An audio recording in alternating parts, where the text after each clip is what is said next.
Les amis, donc. Ah, ça charrie sec. Donc, les amis, on continue. Ah, t'as pas comme ça? Non, en plus, ouais. Mais oui. On continue donc le Shlach Kadosh. Il dit comme ça. Donc, on est dans le Inyan dans le sujet donc d'Erech Eretz, savoir vivre, et donc d'élever toute la nature, toute la création. Et la création s'élève. La création s'élève grâce à l'homme. Et il dit comme ça, Vechol Nivra.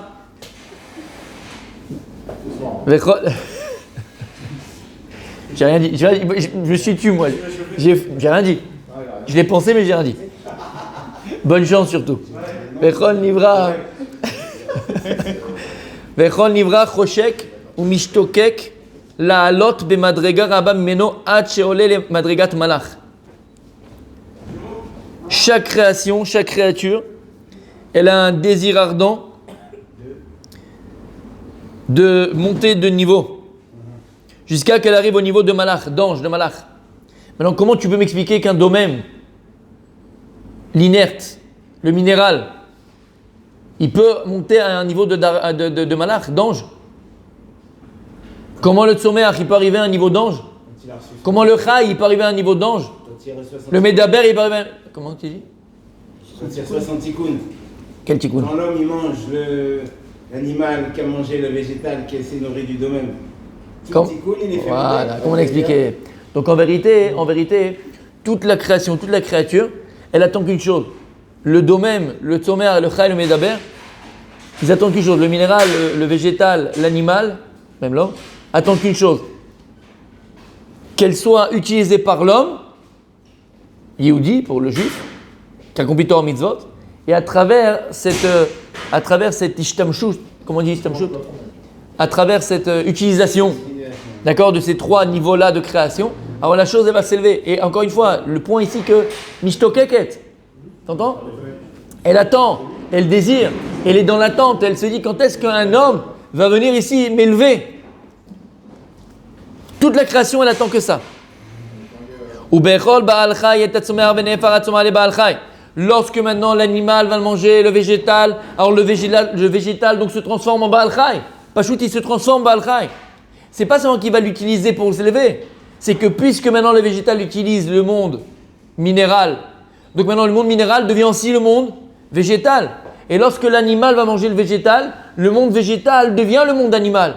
Et lorsque l'homme va manger l'animal, le monde animal devient le monde de l'homme. On le transforme.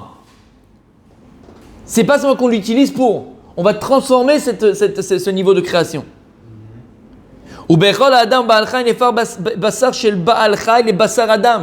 Parce que lorsque tu vas manger la viande de l'animal, cette chair, cette viande, elle va se transformer en animal, va se transformer en la chair d'un homme.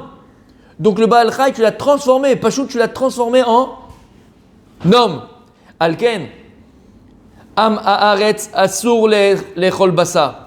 La Gemara dans Masechet Psachim, vous connaissez cette Gemara? L'ignorant, il est interdit à l'ignorant de manger de la viande. Am haaretz.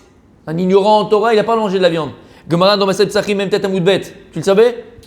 Il n'a pas le droit. Pourquoi? Qui oï la basar mipne basar.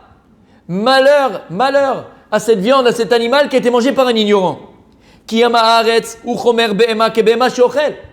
Parce que l'ignorant, il ressemble à cet animal qui mange. Donc l'ignorant, il n'a pas cette faculté, cette possibilité d'élever le monde animal au monde humain. Il le laisse, devient humain, mais il l'est déjà. Il le laisse dans son monde animal. Tu comprends ce que ça veut dire? Il n'y a pas de tikkun. Parce que il n'y a pas de tikkun possible. Puisque, encore une fois, et je répète 1000 fois ce qu'il dit Rav Dessler, qu'est-ce qui fait la différence entre l'animal et le monde le monde humain et le monde animal? On dit c'est le dibour, Emet. Mais c'est quoi le dibour? C'est la conscience. Il y a des gens qui ne savent pas ce qu'ils disent. Oh, j'ai pas fait exprès. Pourquoi tu as dit n'importe quoi? Pourquoi tu n'as pas pensé à ce que tu dis? Je ne savais pas. Tu n'as pas réfléchi, tu n'avais pas de conscience, tu n'as pas de date à ce moment-là. Donc tout est caché aux dates par rapport à l'homme. Tout est caché à la conscience de l'homme. Donc un ignorant, c'est quelqu'un qui n'acquiert pas de conscience. Donc s'il n'acquiert pas de conscience, Quelle différence entre lui et l'animal? L'animal, il n'a pas de conscience.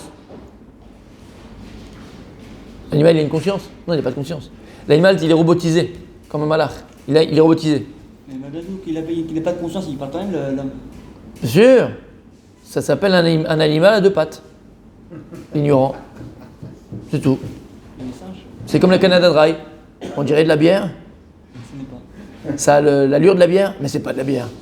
On dirait un homme, ça a l'allure d'un homme, mais c'est pas un homme. Tu comprends? Ou Behema Yashla Shiton, Machazit de Damar, Sumak Tfe Midme. Et il dit l'animal, il va venir devant l'homme et lui dit mais attends, quelle différence entre ton sang et mon sang? C'est le même. Arrête, comment on appelle l'homme en hébreu? Rabbi Daniel. Adam. Et il dit quoi le Baal Shem Tov? C'est quoi Adam? Ça, je répète. Alors, d'habitude, je répète les choses 1000 fois, mais là, c'est 2000 fois que je vous l'ai dit. Aleph. Oui. Aleph Dam, c'est quoi Aleph Dam? Aleph, c'est le Nefesh Eloki. Chel Eloki Mimal, c'est l'âme divine. C'est quoi le Dam? C'est le sang. Et c'est quoi le sang? Qui a Dam ou un Nefesh? C'est Dam Behemi, c'est le Nefesh Behemi. L'âme animale, il dit le Balatania. L'âme animale, il est dans le sang. Quand est-ce qu'on est Behemet? Un homme, comme Dieu a voulu le créer, quand on est Aleph, Dam, Adam, qu'on arrive à associer le corps et l'âme dans la voie d'Hachem. Parce que si tu fais vivre uniquement ton âme, tu es un ange sur terre. Si tu fais vivre simplement ton corps, tu es un animal sur terre. Akadosh voulait créer une créature unique qui s'appelle Adam. Et un homme, c'est quelqu'un qui vient à la synagogue et donc il a besoin d'un corps pour mettre cette filine. C'est quelqu'un que lorsqu'il y a une seudat mitzvah, il est obligé de manger. C'est quelqu'un qu'il a une mitzvah pour un homme de réjouir sa femme. Avec quoi tu réjouis ta femme? Avec ton corps. Pas qu'avec la visa, pas qu'avec la carte bleue. Mardi soir, venez tous nombreux. D'accord?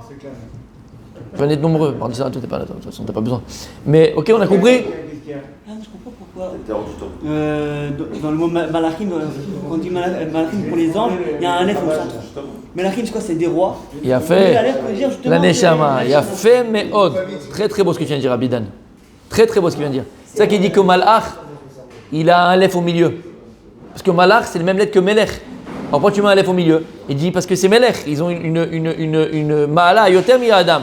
Et tu me lèves, c'est quoi? C'est le Chelek Eloki, c'est le Neshama. Donc eux, ils sont complètement rouchani. Ils n'ont pas le dam. Ils n'ont pas de corps. Ils ont même gouf. Magnifique, ce qu'il vient de dire. Aval Adam Asichli. C'est quoi Adam Asichli? Traduisez-moi. C'est intellectuel. Et donc, l'homme avec sa conscience, Sechel. Il a fait Sechel, c'est quoi donc sa conscience? Aval Adam Asichli, l'homme avec sa conscience. Aochel Baalcha, et qui lui va se nourrir de la viande. Je me rappelle du steak que j'ai mangé chez toi. Encore. Tu m'as pas redit de venir encore. Vous êtes resté sur l'estomac? Ah non. Bref, on continue. Je crois que celui-là, je l'ai rendu malach. Je sais pas c'était quel bœuf, d'où il venait, mais alors là, celui-là, je l'ai tikouné. Hein. Je peux dire que je l'ai tikouné. Alors lorsque c'est un homme avec sa conscience qui a mangé un animal, au contraire, l'animal, maintenant, ce bassar, cette viande qui était animale, elle devient une chair humaine. Et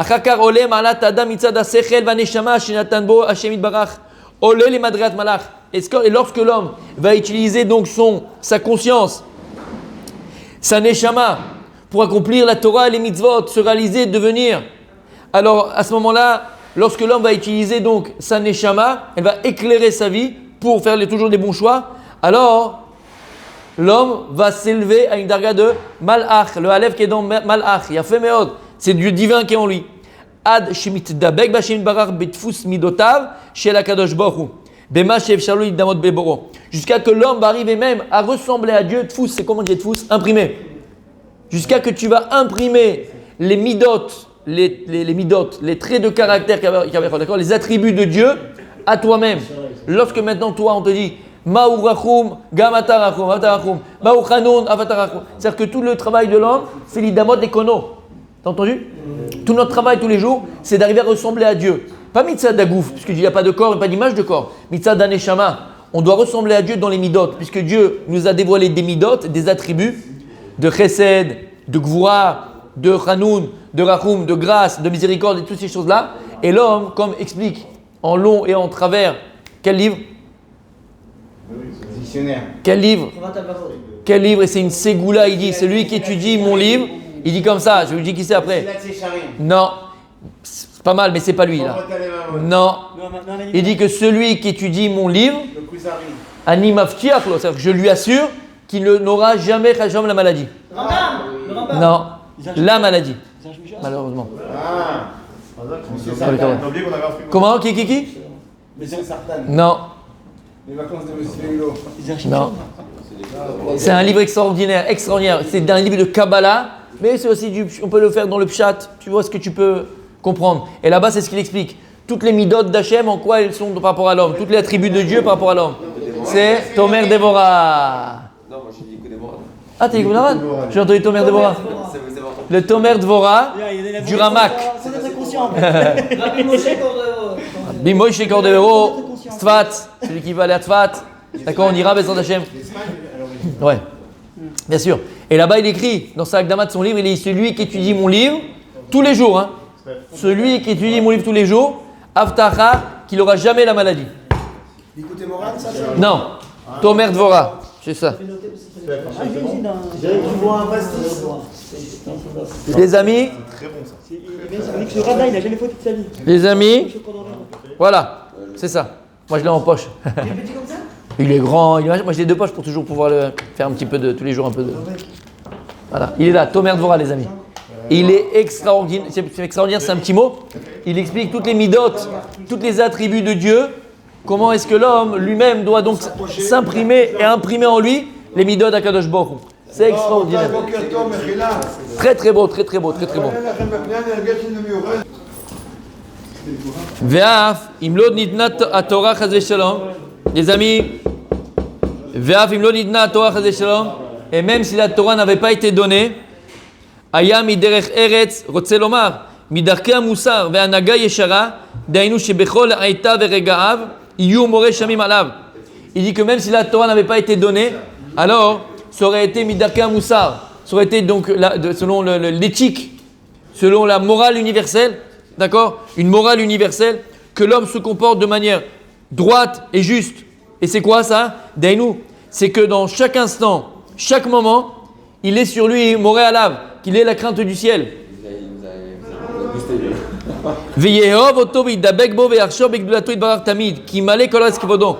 Et qu'il arrive donc à aimer et à s'attacher et à penser à la grandeur de Dieu à chaque instant. Pourquoi? Parce que l'honneur de Dieu, la royauté de Dieu, la grandeur de Dieu remplit le monde. On voit Dieu dans ce qui se dévoile et dans ce qui se cache. Des fois, quand tu le vois clairement, comme on avait dit dans Roser, ou Moshia, ou Magen. Des fois, tu es dans la panade et là, tu fais une file à Hachem, hop, tu vois que les choses, elles se font, tu l'as vu qu'Hachem. Ça, c'est Roser. Roser, c'est quand Kadosh Baruch Hu t'étais une difficulté, tu fais une fila, hop, ça marche. Mais Roser, les médecins disent, il n'y a plus rien à faire. Et le lendemain, le type, il fait les bdicotes, il n'y a plus rien. Ça, c'est Moshia. Ça. Oui, mais c'est Moshia. Voilà, c'était au bord du gouffre. Et c'est quoi, on avait dit, ou Magen? C'est quoi Magen? C'est-à-dire qu'il y a une pierre qui tombe sur toi et tu ne le vois pas. Et tu passes dans la rue, tu es avec ton iPhone là, en train d'écouter la musique et une pierre qui est tombée derrière. Tu n'as jamais vu ce qui s'est passé, tu ne sais pas ce qui s'est passé. Exactement. Donc dans ce qui est dévoilé et dans ce qui est caché. Et donc c'était la morale humaine de se dire, de prendre sur nous donc le Ol Malchut Shamayim, de prendre sur nous la royauté de Dieu, le joug divin. Et d'avoir peur et d'avoir honte devant lui, pour ne pas fauter. Et qu'on soit toujours dans la crainte devant Akadosh Baruch Hu et avec pudeur devant Akadosh Baruch Hu.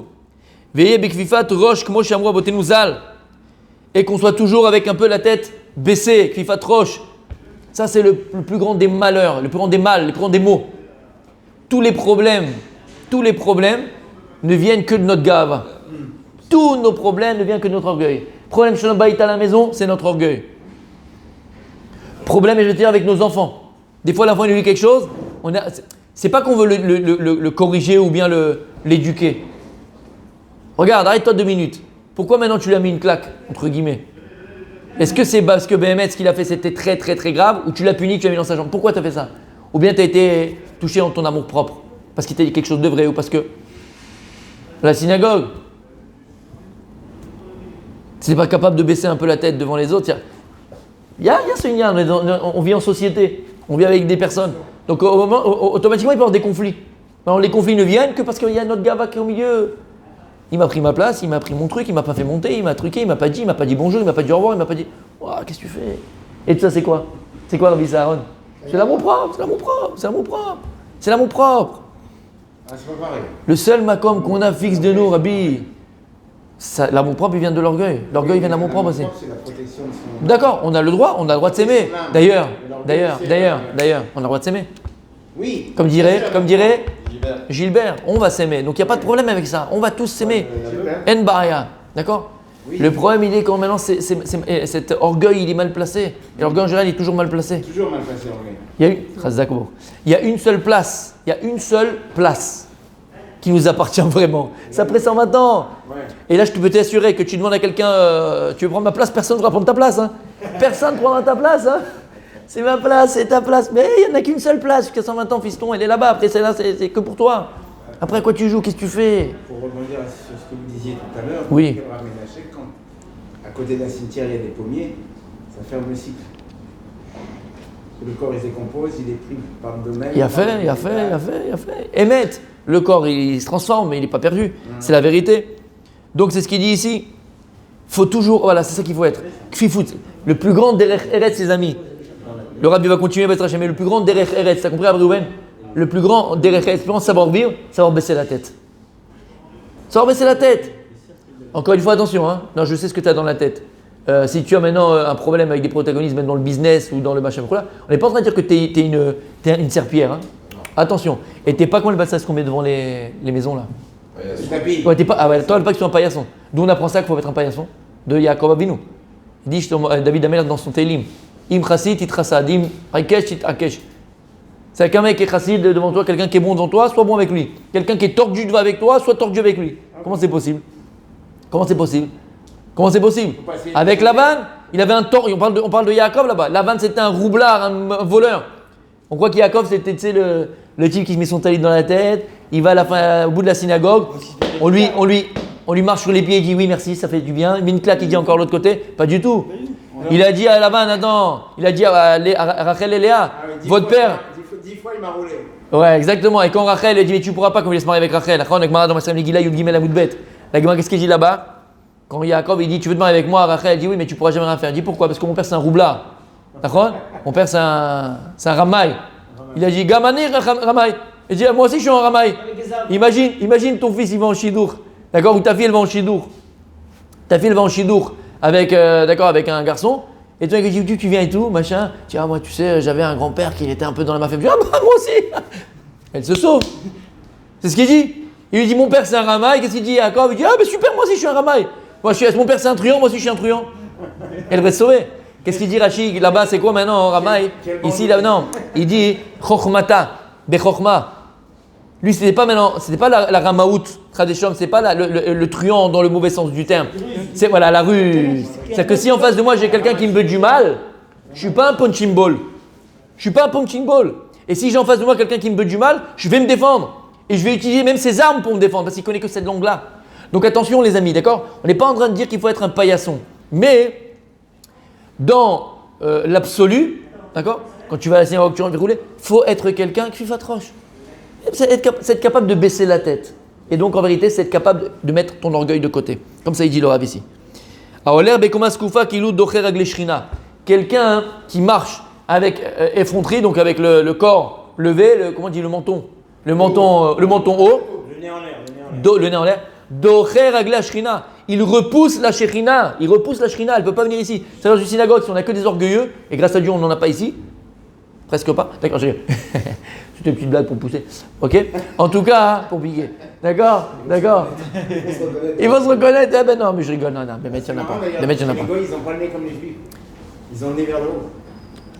J'ai jamais remarqué, mais bon. Si. Les Juifs, ils ont le nez vers le bas comme ça. Ça, c'est très antisémite. C'est même douteux, hein. C'est même douteux. Je sais pas, t'as pas le nez vers le bas, il n'y a pas le nez vers le bas, Bon, je sais pas, je sais pas. En tout cas. Moi, je suis dans l'humilité. T'as l'humilité, ouais, ça a été beau ça. En tout cas, écoute bien. Si dans une synagogue, par exemple, il n'y a que des orgueilleux, que des kicks et des bleeds, d'accord? Des histoires de vache qui m'a pas fait monter, tu m'as oublié, tu m'as pas oublié, ma place, lève-toi, offrir, machin, un truc de ouf. Ça enlève la shrina, il n'y a pas de shrina dans le Makom, il n'y a pas de shrina à la synagogue. Où tu pries, à qui tu pries? C'est un temple Bouddha que tu fais. C'est un temple Bouddha.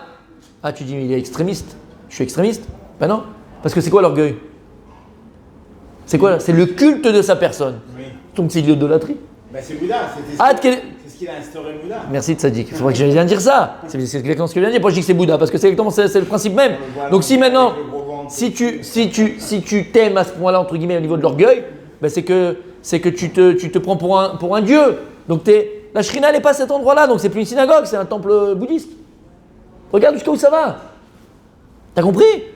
Bon ok, tu rentres à la maison, donc t'as pas le choix, c'est une marocaine. Allez on y va.